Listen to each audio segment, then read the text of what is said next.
Panginoon na buhay. Sige po, palakpak para sa ating Panginoon. Hallelujah! Praise God! Praise God! Sige, palakpak para sa ating Diyos. Praise Him in the morning. Praise Him in good times and in bad times. We worship the Lord and pray. Awitan natin ang Diyos. Bless the Lord in my soul. 10,000 nations.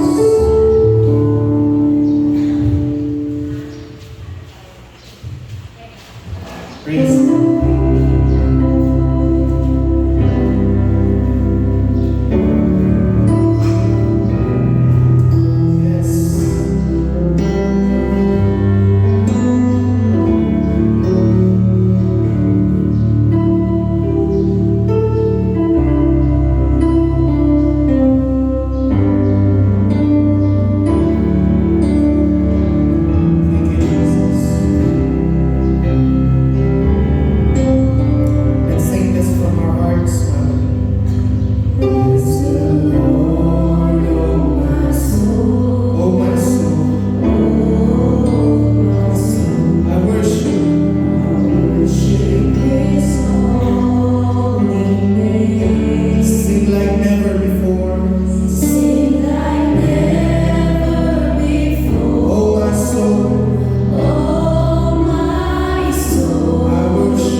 sa iyo lahat ng kapaligiran. In Jesus' name.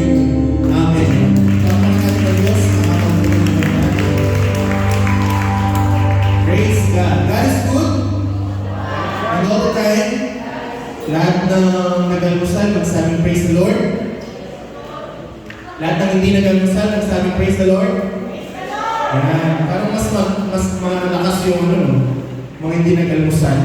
Amen. Praise God. Today mga kapatid ay umpisahan natin ng kakaiba, panibagong Sunday School. Praise God. Salamat po sa pagkakataon. Today mga kapatid, we are opening Sunday School series. Everybody say Sunday School series. Ano ba ang series? Praise God. Pag sinabing series, mga kapatid, ay it is a number of related events or things. Parang kapag movie versus series. Ang movie, minsanan. Tama po ba? 2 hours na movie, tapos na. Pero ang series, nanonood kayo ng Channel 7, Channel 5, wala ng Channel 2 ngayon. May Channel 2 pa ba? Meron Channel 2. Yan yung mga tinatawag na teleserye. Bakit sila teleserye? Kasi they are television series, kaya teleserye.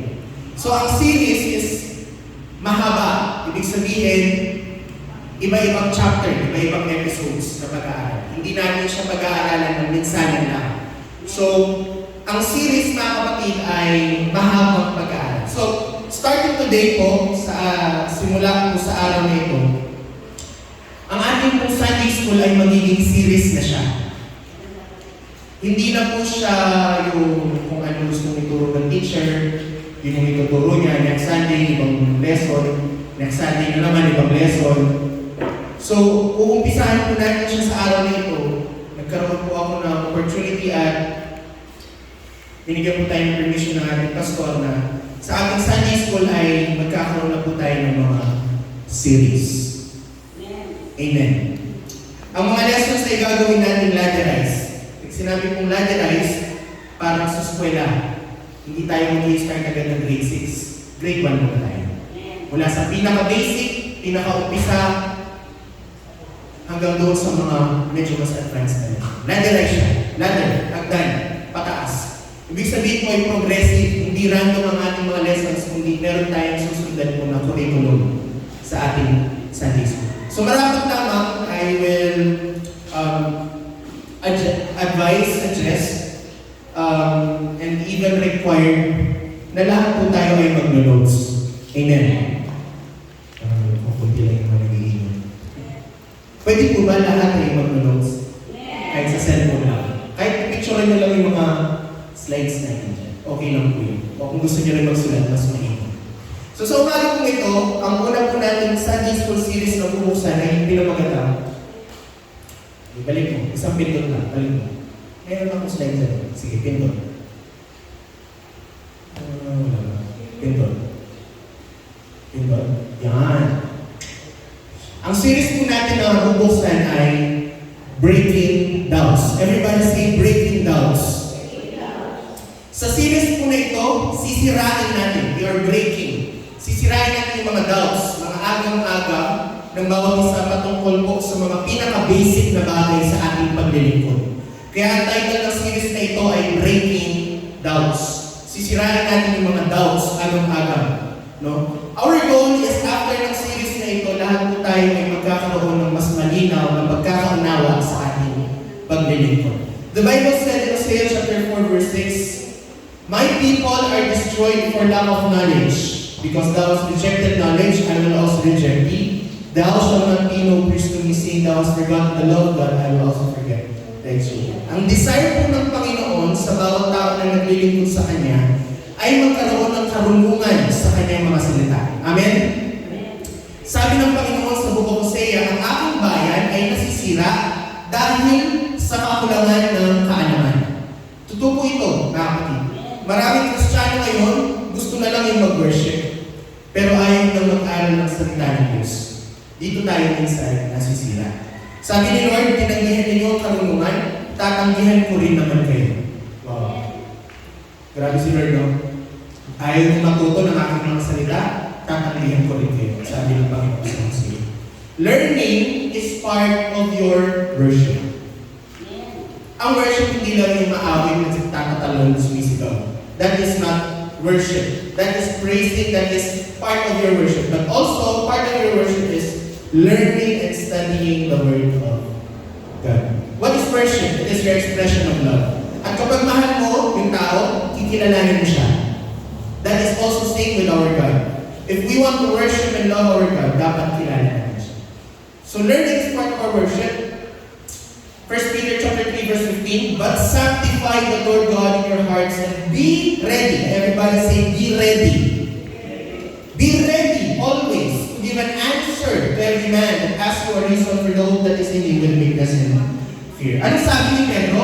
Kailangan ng bawat Kristiyano, kapag merong nagtanong sa iyo, ready ka laging sumagot. Hello? Be ready to answer always to every man. Dapat kapag may nagtanong sa iyo kung bakit mo ginagawa yung paglilingkod mo kay Lord, hindi ka lang sasagot ng, basta ganun kami. Basta simula bata, ganun na eh. Kung ayaw mo sumali, huwag ka. Tanong ka ng tanong. Minsan nagtatanong na yung tao sa iyo, chance mo na yun para maibala siya kay Lord, pero offensive ka, defensive ka. Bakit kayo sumisigaw? Bakit kayo tumatanong? Dahil hindi mo alam yung sagot. Tumanin natin, di tatanong ako. Hello? Pero sabi ni Bible, sabi ni Pedro, kailangan ng Kristiyano palaging handa sumagot. Kaya nga today, we are starting our series called Breaking Doubts. Sisirain natin lahat ng mga doubts kung saan pag-uusapan natin yung mga pinaka-basic na tanong sa ating paglilingkod. Ang series po na ito ay tatakbo po ng 6 na chapter. We have 6 chapters in the Breaking Down series. Chapter 1 po natin, umpisahan natin today is there really a God? Meron ba talagang Diyos? Next week, pag-aaralan natin, is the Bible reliable? Reliable ba ang Bible? Pangatlo, third week, is there only one God? Dami natin Diyos ha? Daming religions. Lahat ba, isa lang yung sinasamba? Ba? No? Hindu ka man, Muslim ka man, Kristiyano ka man, Judaism ka man, isa lang naman ang Diyos natin sinasamba. Totoo ba? Pag-uusapan natin ito. Chapter 4, pag-uusapan natin what are the natures of God. Ano ba? Ano ba ang Diyos? Amen? Chapter 5, what is the name of God? Ang daming pangalan ng Diyos sa atin. Diba? Sa mundo ngayon? So chapter 5 po, pag-uusapan natin. Ano ba yung pangalan ng Diyos? And then finally sa chapter 6, pag-uusapan natin, si Jesus ba tao o Diyos? Ito yung mga pinaka-basic na tanong sa ating paglilingkod na kung minsan maging mga Kristiyano na hihirapan kami sa mga. Hello? Diyan pa po kayo. So let's start. Chapter 1 of the Breaking Doubts series. Yan nga pala di ko alam kung anong pangalan yan. Kung gusto niyo yung pangalan sa tao ngayon. Kay Kalbo. Ha? Bogart? Si Bogart yan. Okay? Si Brother Bogart, bawat chapter, yan yung laging nagtatanong sa atin. Okay? So siya yung nagtatanong, nag-iisip. Siya yung mayroong mga doubts. Okay? Si Brother Bogart. So sa chapter 1, sa mga ito, ang tanong niya sa atin, chapter 1, is there really a God? Kalabitin niyo ang katabi mo, meron ba talagang Diyos? Amen. Alam ko, nasa church tayo, alam ko pumunta tayo lahat dito upang magsamba sa Diyos. Pero sigurado ako, kahit isang beses lang sa buhay ninyo, natanong mo na rin ang tanong na ito. Wait lang, meron ba talaga Diyos? Sino na dito nakakita kay Lord? Sino dito may picture ni Lord? So tama yung mga tao, we are worshiping an imaginary friend. Diba? Ganun sabi lagi ng mga believer. Sumasamba kayo sa Diyos na hindi nyo naman nakikita. Asa ang ebidensya nyo na may Diyos? No man has seen the Lord. Hello?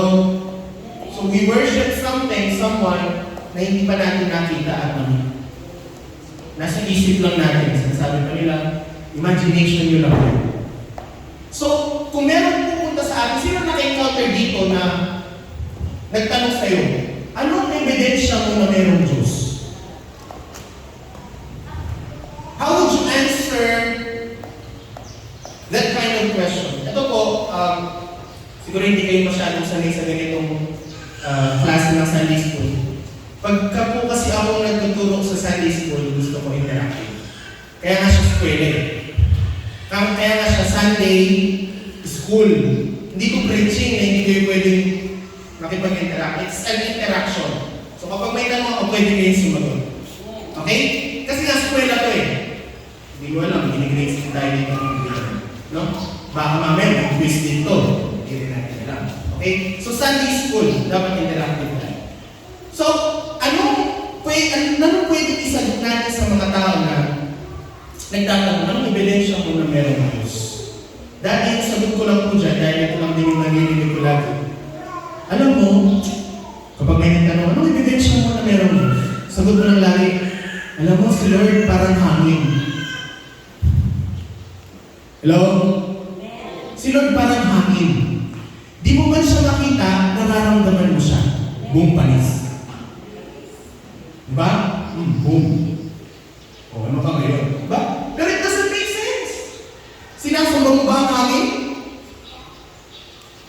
Hello?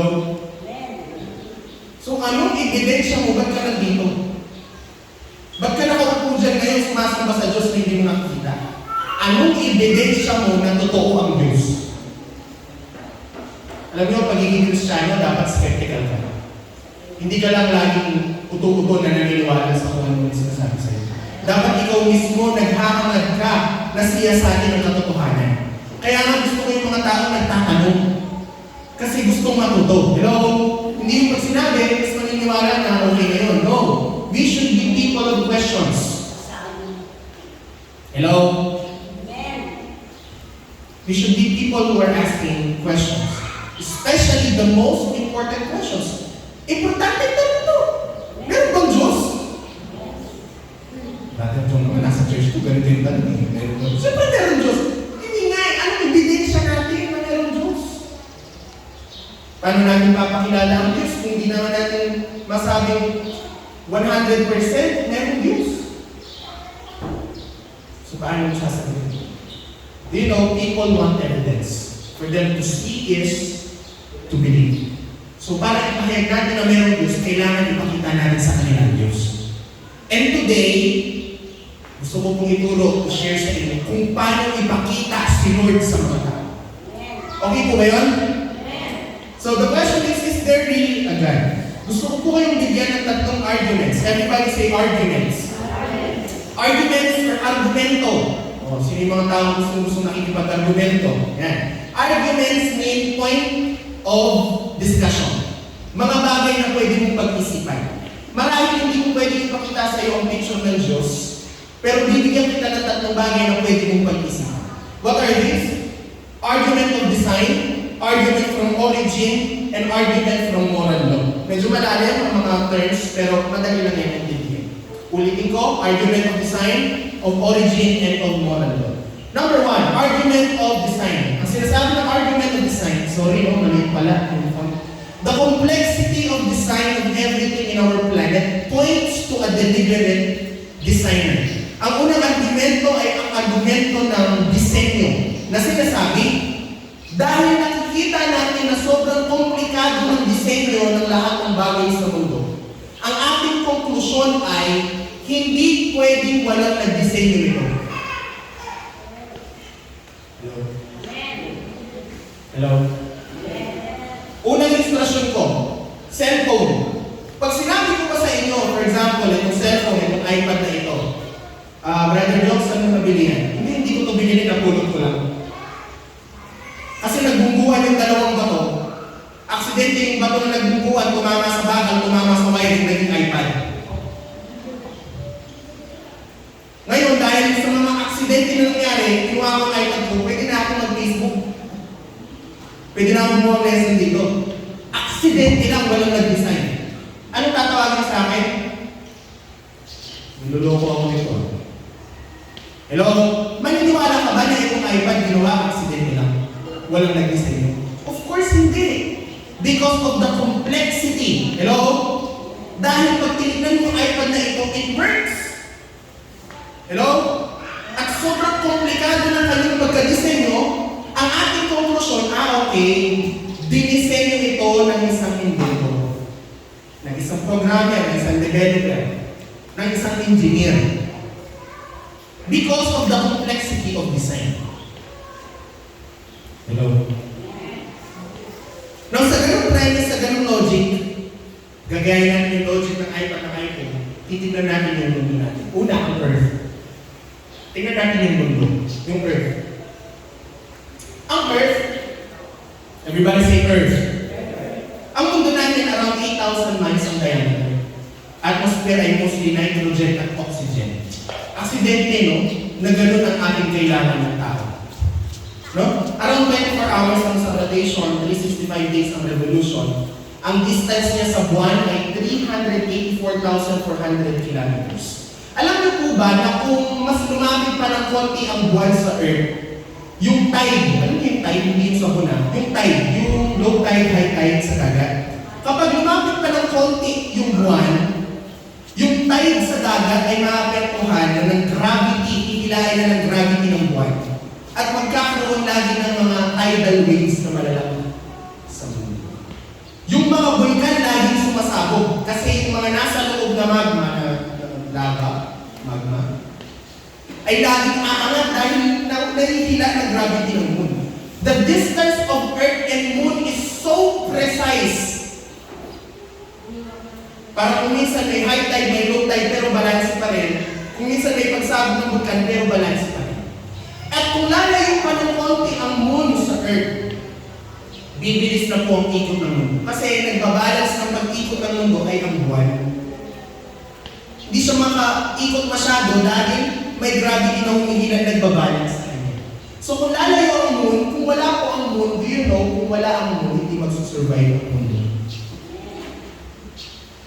Precise ang distansya ng Earth at Moon para balance ang lahat at tayo mag- At magbabago din ang season kung malayo ang Moon. Baka magka-snow sa Pilipinas. Ang distance naman ng Earth sa araw, sa Sun, ay 150 million kilometers. Kapag po lumayo pa ng konti ang Sun sa Earth, lahat na po ng halaman mamamatay. Also, hindi nakakayanin ng gravity na sun na hilahin ng Earth, kaya lalayo sa solar system hanggang tumapak po sa ibang mga planet. Ganun po, ka-precise, ka-accurate yung distansya ng Earth. At kapag lumapit pa ng konti ang sun sa Earth, masusunog naman po. Pag lumayo ng konti, mag-yelo. Kapag lumapit ng konti, masusunog. Yung distansya ngayon ay it is so accurate. Hello? What's the point? The Earth is finely tuned. Naka-design po para mabuhay ka. Mabuhay ka.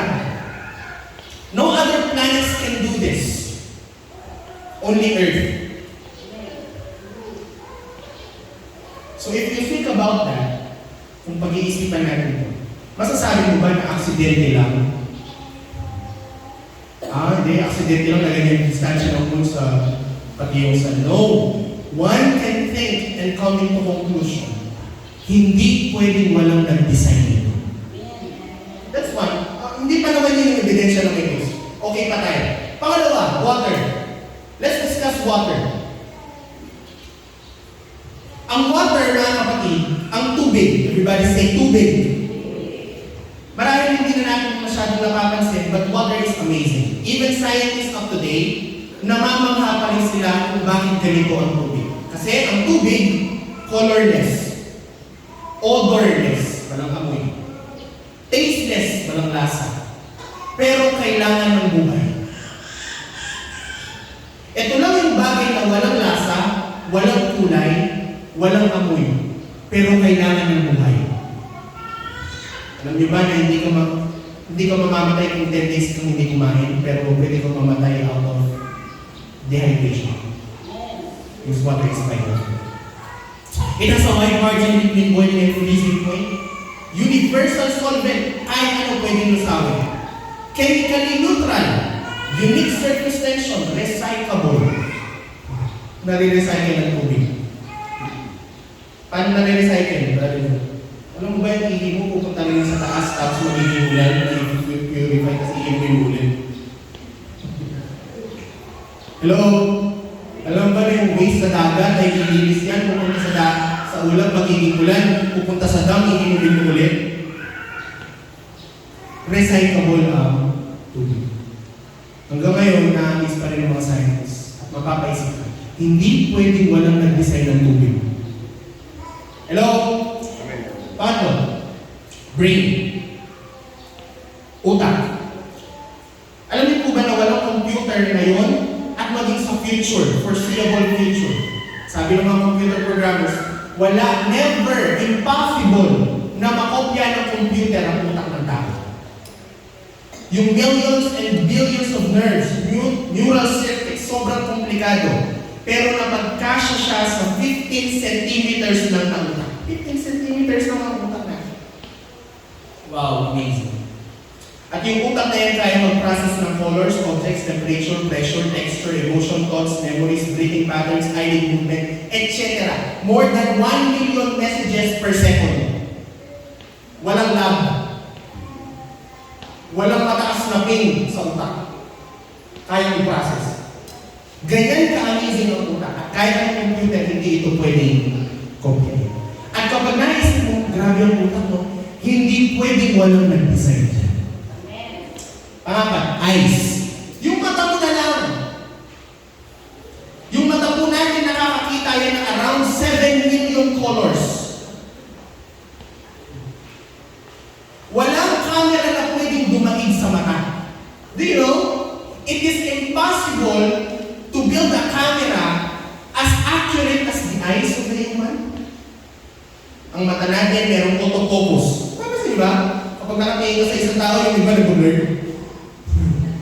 That's the autofocus. At meron po siyang 180 degrees na wide range. It can receive 1.5 million messages ng sabay-sabay. Kapag tumingin ka, alam mo, 1.5 million na messages na kulay na pumapasok at nare-recognize ng mata. At based sa recent studies, ang mata ng tao, hindi po siya kasama sa evolution theory. Alam niyo ba yung evolution theory? The theory na based na galing tayo sa unggoy? Hello? Charles Darwin? Nasa high school na yun. Hindi nyo alam. Alam niyo ba? Okay. Simula pa dati, hindi siya kasama sa evolution. Yung mata natin, kahit hindi pa daw tayo, ganyan na siya. Kung naniniwala tayo sa evolution. Ang design of eye, next one. Right. Next, yan. Alam niyo ba yung design ng eye?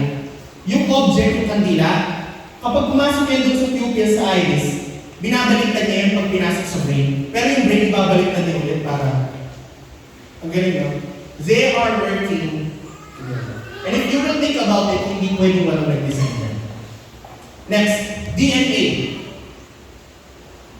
Deoxyribonucleic acid. That is DNA. Familiar kayo sa DNA? Okay. Ang DNA, lahat ng living organism, merong DNA. Ito yung naka-engrave sa cell ng tao. Tao man yan, halaman, bakterya man yan, kahit virus, merong DNA. Basta buhay na organismo, may DNA. Ano itong DNA? Ito yung maliit na part na nasa cell ng organism na merong instructional manual na parang naka-code kung sino yung tao yun. Kung gaano siya kalaki, bata pa lang siya, fetus pa lang siya, nandoon na yung DNA, alam na kung gaano siya kaputi. Kung ano yung mga allergies niya, naka-program na po doon. At pwede nyo itong i-search, ang bawat DNA ay composed ng 4 na chemicals, A, E, G, and C. At merong combination yun na hindi pwede makopya ng ibang tao. Your DNA is unique. And you will realize, mapapaisip ka, hindi pwede walang nag-design sa akin. Next, body. Even your whole body. Alam niyo po ba yung katawan? It is composed of 11 systems, skeletal system, muscular, nervous system, cardiovascular, respiratory, digestive system. It is composed of 11 systems. It is composed of 78 organs, kidney, liver, lungs, heart. It is composed of 206 bones, 640 na muscle. Alam niyo po ba na yung katawan ng tao, it is composed of 60,000 miles of blood vessels. Kapag yung mga ugat natin, nilatag daw, aabot yan ng 60,000 miles. Ganun kahaba. Your body is composed of 7 trillion nerves. Kaya kapag kinurot ka, nasasaktan ka. 37.2 trillion cells. Pero lahat po ng yan, nagpa-function, nagtutulungan bilang isang katawan. Kung ating pagmamasdan, pag sinabi kong galing ka sa unggoy, at yung unggoy na yung galing sa dalawang bato na nagbubuhan sa Big Bang, huwag kang maniwala. You are wonderfully designed. Sasabihin mo sa akin, dalawang bato nagbubuhan, tapos yung bato naging organism, naging unggoy, tapos naging ikaw, bato ka kaya ka. Ang guwapo mo galing ka sa unggoy. Hello? I want to break that mindset. Alam ko natuturo yan palagi sa eskwela. Hindi ka nag-evolve. Hello? Hindi ka galing sa unggoy, huy. Kapapayan. O kung gusto mo, okay ka lang. Gusto ko na lang. Gusto ko sana. Hindi ako galing sa kuya. Hello? Ganyan ka-komplikado. No machine, walang machine ang pwedeng kumopya sa katawan ng tao. Grabe ka-komplikado. Dapat meron nag-design. Next. Last na to. Fingerprints. Alam mo ba yung fingerprint mo? Ano ko alam mo to? Unique yan, walang kaparehas. Kaya kapag nakita ka sa crime scene, alam na ikaw. Kasi wala ka namang kaparehas ng fingerprint. Paano kung aksidente ka lang ginawa na galing sa dalawang bato? Paano yung fingerprint mo kakaiba sa iba? Hindi sana nakakaiba-repress ng fingerprint. But you are wonderfully and uniquely designed. Huwag mong tignan yung mawawala sa iyo na meron sa iba. Kasi kakaiba ka. In all history, wala kang katulad. Walang katulad yung fingerprint mo. Right. Alam niyo po ba yung sa aso, yung fingerprint nila is mo sa ilong. Wala pong katulad yung ilong nila. Yung fingerprints sa ilong ng aso. Yun yung fingerprint. Tayo yan. So, kung maiisip mo yun, hindi pwedeng walang nag-design. That's argument of design. Number 2, argument of origin. Sabi ng argument of origin, nothing can be past eternal. Everything has a beginning. Everything has an origin. Lahat ng bagay dapat merong simula. The most famous theory is the Big Bang Theory. Kapag tinanong ng scientist anong sinimulan ng lahat, paano nagsimula ang universe, they will tell you the Big Bang Theory. Ano yung Big Bang? In a singular cell, singular point na mas maliit pa sa atom. Doon sa singular point na yun, biglang nagkaroon ng cosmic explosion, biglang bang! Biglang sumabog out of nowhere. Out of that explosion, naglitawan yung mga bato na nagbungguan na naging stars. At doon sa pag-i-scratch friction, lumabas yung neutron, electrons, lahat na naging organism, yung organism naging palaka, yung palaka naging whale. Yung iba naman naging organism, naging unggoy. Yung unggoy naging ikaw na nakaupo ngayon. Kaya tingnan mo yung katabi mo ulit. Check mo kung nag-evolve na. Check mo. Okay, nag-evolve na. Okay. Tao na siya, no? Tao na. Okay na. Okay na siya. Okay. Sino lahat naniniwala sa ganyung teorya? Ako hindi. Ayoko, I resist. I don't want to believe, hello, nagaling ako sa dalawang bato na nagbungguhan. And even the scientists, hindi nila masagot, saan galing yung mga nagbungguhan? Okay, siguro may nagbungguan, siguro ganun yung way ni Lord. Pero kung tatanong na yung scientist, saan galing yung nagbungguan? Dapat may pinagmulan pa rin doon. Ito yung sagot ng astrophysicist na si Robert Jastrow. The seed of everything that had, huwag na natin basahin. Hindi ko alam. Sabi niya. Hindi ko alam. So, ang theory nila ngayon ay everything came from nothing. Mula sa kawalan, nagkaroon ng meron. That's what you call miracle. Ayaw nilang maniwala sa Diyos na lumikha ng lahat, pero naniniwala sila na lahat ng bagay nanggaling sa wala. In short, ewan mo. Amen. At ang kanilang paniniwala ay lahat ng bagay ay aksidente lang. Aksidente na nandito pa lang. Dahil ang nagbagaan yung dalawang bato. Everything is by chance. Tingnan niyo kung sabi ng isang pag-aaral. Based on studies, the chances of starting life from a cosmic explosion, like Big Bang, siguro, huwag natin basahin. Sabi nito sa study, yung chance daw na dalawang bato nagbungguan tapos nagkaroon ng buhay, yung equivalent ng posibilidad na yun, ay parang meron isang tornado na dumaan dun sa basurahan. Pagkatapos dumaan ng tornado, yung basurahan naging airplane.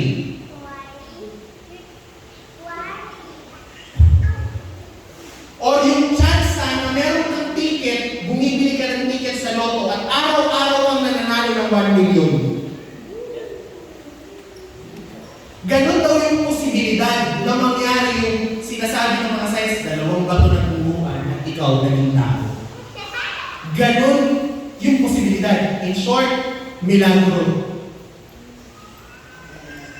Nakikita nyo? Pero kapag elementary tayo, high school, sobrang naniniwala tayo dyan. But we do not understand that this is impossible. At mas meron ako, sabi nga ng isang Kristyano, I do not have faith to not believe God. Wow. Mas madaling paniwalaan na merong Diyos kaysa mas maniwala ako na dalawang bato galing ako dun sa explosion. No. It is more logical that there is a God. Because lahat merong pinagmumulan. And I will tell you kung anong pinagmulan. Diyos ang pinagmulan. Science cannot explain it. Science denies it. But the origin of everything is God. Last argument ko, argument of moral law. Ang argument of moral law, ang argumento ng moralidad. Every moral value and duty should have a basis from somebody greater than us. Kung tayo po ay galing lang sa bato na nagbubuan at nag-evolve, bakit tayo merong konsensya? Hello? Bakit pag sinampal kita, alam mo na masama? Bakit masama pumatay? Because deep within, meron tayong tinatawag na konsensya. Na pinatay mo yung buhay ng kapwa. At yung konsensya na yung hindi yung pwede nanggaling sa bato. Hello? What is the basis of good and bad? Bakit masama ang magnakaw? Sinong nagsabi masama ang magnakaw? Hello? Bakit masama ang manampal? Nabigla-bigla sa paling mong katabi mo. Ba't masama yun? Sino nagsabi? Kung galing lang tayo lahat sa bato, o di dapat kahit anong gawin natin, pwede na. Who cares? No one cares. Pero dahil ginawa tayo by design, meron tayo sa loob ng konsensya, moralidad, masamang manampal, masamang magnakaw, masamang pumatay, masama yung alam natin ang masama sa mundo. Because, yung conscience na binigay sa atin ng Diyos nung tayo ngayon. You are not by chance. You are designed. So, these are the 3 arguments proving na merong Diyos. Ano yung tatlong arguments? Argument of design, argument of origin, and argument of moral. Para sa akin, madali lang ito intindihin at tanggapin. Pero meron mga tao na hindi naniniwala merong Diyos. Ang tawag po sa kanila ay atheists. Everybody say atheist. Ang atheist employs the absence of belief in the existence of deities, the position that there are no deities, originated from the 5th century BCE from the ancient Greek atheos, meaning without gods. Pag sinabi pong atheist, ito yung mga taong hindi naniniwala sa Diyos. Kahit anong Diyos, hindi sila naniniwala. Ang mission nila is to spread free thought and skeptical inquiry and to criticize religions. Top 5 countries po na merong atheism: Czech Republic. By percentage, ang Czech Republic is 55%. Sa paramihan naman by numbers, pinakamaraming atheist sa China. Sa ating panahon. Ano ang sinasabi ng Bible pagdating sa tanong na ito? Meron bang Diyos? Unang verse pa lang ng Bible, Genesis chapter 1 verse 1. In the beginning, God. Sa pasimula, nandun na ang Diyos. So when we look at the Bible, meron bang Diyos? The Bible in the very first verse will answer you. In the beginning, God. Psalms 51 chapter 53 verse 1. The fool says in his heart, there is no God. They are corrupt, their ways are vile, there is no one else. Ito ang sagot ng Bible sa mga hindi naniniwala sa Diyos. Mangmang. Hello? Sabi ng Psalms, sabi ng mangmang sa kanyang sarili, walang Diyos. The fool says in his heart, there is no God. Walang Diyos. At totoo ito. It matters kung naniniwala ka sa Diyos o hindi. Sabi ng Psalms, yung mga hindi naniniwala sa Diyos, gumagawa ng masama ka. Bakit gagawa ng mabuti? Ano kung pakialam mo? Wala naman Diyos. Pagka namatay ka, patay ka na. Pero tayo, naniniwala tayo na meron Diyos, inaayos natin yung ating pamumuhay. Kasi alam natin, pagkatapos ng ating buhay, meron tayong Diyos na kakaharapin natin. Hello? And there is Romans 1:20-22, for the invisible things of Him from the creation of the world are clearly seen, being understood by the things that are made, so they are without excuse. Sabi ng Romans, kung titignan lang natin lahat ng ginawa, wala tayong excuse na hindi maniwala sa Diyos. They become vain in their imagination, their foolish heart is darkened, professing themselves to be wise, they become fools. Madami po tayo ngayon nakikita. Yung mga atheists, tingin nila sa sarili nila ng fool. Hello? Kapag di ako naniniwala kay Lord, cool ako. Di ba? Walang Diyos kasi ganito, ganyan. Si Charles Darwin, ganyan. Yung science. Yung boom. Naging tao ka, galing ka sa unggoy. Talino ko, no? Pero sinabi na yan agad ng Romans 1. Yung mga taong hindi naniniwala sa Diyos, they profess themselves as wise. Akala nila sila'y matalino. But inside, they are fools. Ngayon, kapag Kristiyano ka, baduy ka. Hello? Pag pray ka ng pray, baduy ka. Pag Jesus ka, Jesus, baduy ka. Pero alam niyo po, hindi ka baduy. Mas baduy ka kung hindi ka naniniwalang mayroong Diyos. Sabi ng Bible, kamangmangan sa tao na hindi naniniwalang may Diyos, na siya'y lumitaw, bigla-bigla out of nowhere. Kamangmangan yun.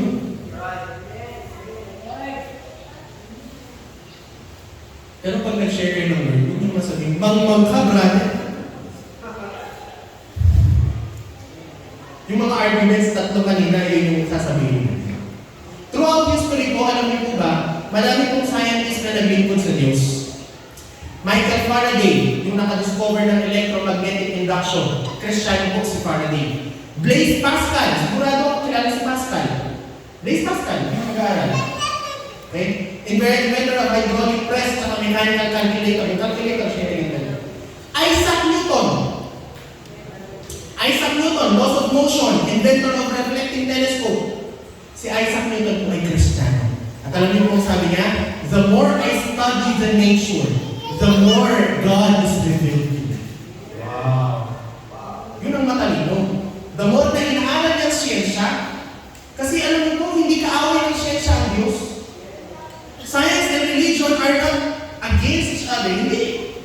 tao yan. In fact, science reveals that there is God.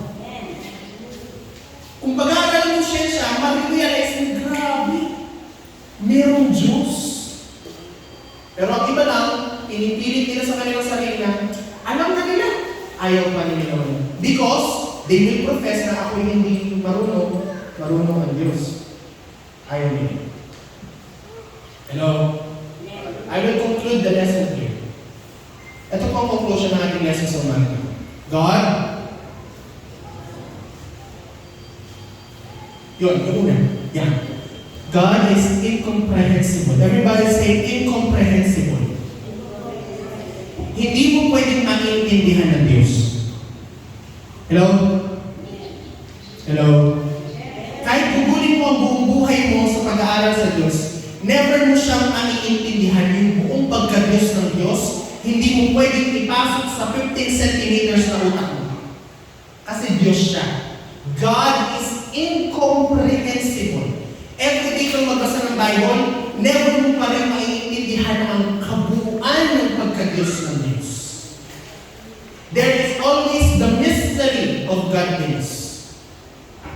Sabi ng Job 11:7-9, can you fathom the mysteries of God? Can you probe the limits of the Almighty? Kaya mo bang alamin lahat ng bagay sa Diyos? They are higher than the heavens above. What can you do? Ano pwede mong gawin? They are deeper than the depths below. What can you know? Their measure is longer than the earth and wider than the sea. Sabi ng Job 38:4, kinausap ni Lord si Job. Sabi niya, where were you when I made the foundation of the earth? Tell me if you have understanding. Nasaan ka, Job, kung ginawa ko ang mundo? Wala kang alam, Job. Hindi natin pwedeng alamin lahat ng bagay sa mundo. Yes, God is incomprehensible. But God is knowable. Hello? Hindi mo man pwedeng maintindihan lahat ng bagay sa mundo. Pero pwede mo siyang makilala. God is incomprehensible, but God is knowable. 1 John 5:20, we also know that the Son of God is coming, has given us understanding, so that we may know Him who is true. Jeremiah 9:23-24, let not the wise boast of their wisdom. Ang gustong magmayabang, huwag sa sariling lakas. Amen? Huwag sa yaman, huwag sa kalakasan. Kung sino man ang gustong magmayabang, sabi ng Jeremiah, ay magyabang sa isang bagay nito, nakilala ko ang Diyos. Hello? Di mo man maintindihan lahat ng patungkol sa Diyos. Pwede mo naman siya makilala. The goal is not to fully understand and comprehend God. The goal is to know and experience God. So, yung tanong natin sa umagang ito, is there really a God? Hello? Na-overload ba kayo ng information? Yun yung gusto ko. Overloaded ka ng information na wala kang maiisip na kahit yung konting bagay na ay hindi lang, baka walang Diyos. Kapatid, merong Diyos. Tignan mo ang disenyo mo, tignan mo kung saan tayo nagmula, tignan mo yung moralidad natin. Merong Diyos. And it matters. Mahalaga na malaman mong may Diyos. Amen. Dahil alam mo na kapag namatay tayo dito sa lupa, merong Diyos na naghihintay sa iyo. Na tayo tatanggapin, na tayo dadalhin sa kanyang paraiso sa kanya. Merong Diyos. Amen. So when we evangelize, when we share the Word of God, now, at least, confident na tayo na magsabi. Pag may nagtanong, anong ebidensya mo na may Diyos? Sabihin mo lang, sabihin ko sa iyo kung gaano kakomplikado yung katawan mo. Sabihin ko sa iyo kung gaano kakomplikado yung alam mo ba, yung earth sa sun, sa moon. Meron ka na ngayon masasagot. There is a designer, there is a creator, and there is a moral law. Palakpakan natin ang Diyos. Kung naniniwala kang may Diyos, palakpakan mo siya. Next week, mag-aaralan natin is the Bible reliable. Next week, ganito yung pag-usapan natin. Kung merong Diyos, aling Diyos? Hello? Okay ba yun? Kasi ang daming Diyos, alam niyo ba na may 2,000 plus religions? O sino yung sasambahin natin doon? Next week, pag-uusapan po natin. Katabitin ng katabi mo, huwag ka ng palita. Katabitin mo, sige. Huwag ka ng palita. Okay. Palakpakan mo natin ng Diyos. Si God will the glory habang pinilipin sa ating MC. Tayo tayo lahat, palakpakan natin ang ating Panginoon muli. Praise the Lord! Hallelujah! Malakas na palakpak po para sa Panginoon! Thank you, Jesus! Hallelujah! Nag-enjoy ba kayo mga kapatid sa ating pag-aaral, mga kapatid? Medyo may pagbabago at napakaganda po mga kapatid na meron tayong bagong Sunday school teacher na talagang mapupusok tayo mga kapatid sa katuhan. Amen! Naintindihan niyo ba yung ating Sunday school? Amen? Praise God. Kaya, sino ba ang dapat natin sambahin sa umagang ito, mga kapatid? Amen? Magtatanong ka pa ba kung sino ba ang